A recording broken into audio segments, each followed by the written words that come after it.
Je vais vous commenter un arrêt de la Cour d'appel de Lyon rendu le 28 avril 2016 dans le cadre de l'exécution d'un contrat de franchise.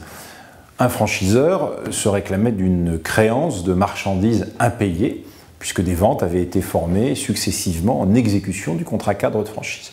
Il assigne donc le franchisé défaillant dans le paiement de sa dette.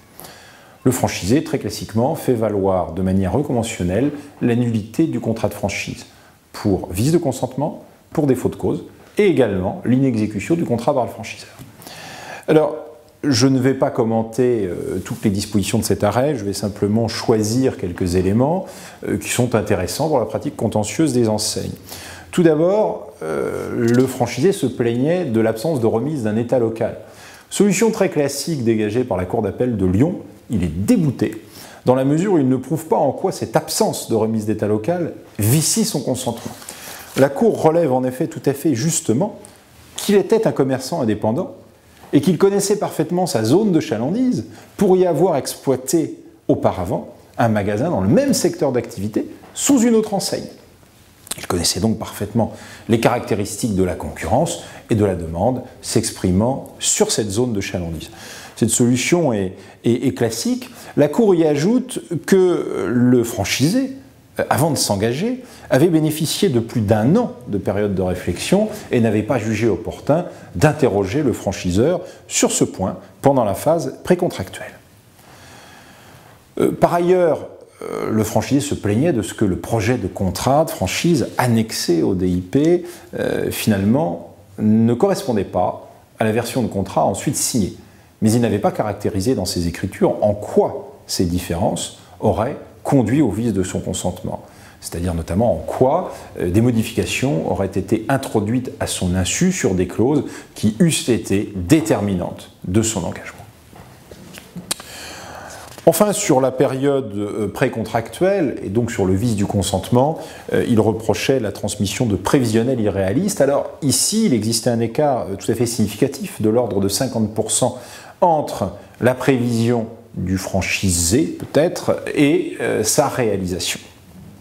La Cour, néanmoins, a estimé que le franchiseur n'avait pas fourni un prévisionnel à proprement parler, mais un compte d'exploitation type, ce qui était mentionné, et qu'il appartenait au franchisé, qui savait d'ailleurs être le premier franchisé français de ce réseau, qui avait été exploité jusqu'ici en Belgique, que les chiffres communiqués ne concernaient que des succursales, exploitées le cas échéant dans un contexte différent.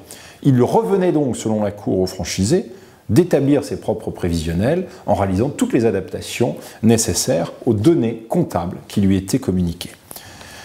La Cour aussi, dans un attendu tout à fait intéressant, considère que le seul fait que le franchisé n'ait pas atteint 50% des prévisionnels ne suffit pas à démontrer une erreur substantielle sur la rentabilité.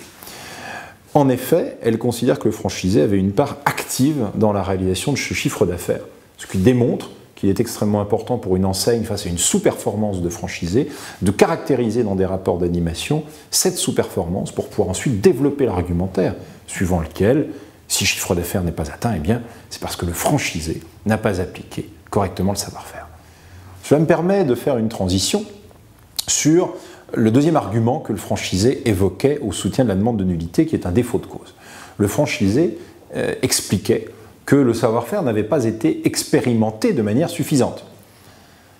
La Cour relève que le droit français, pas plus d'ailleurs que le droit communautaire, ne définissent les conditions d'expérimentation de ce savoir-faire et notamment n'exige la constitution, avant le développement en franchise, d'un réseau local de distribution.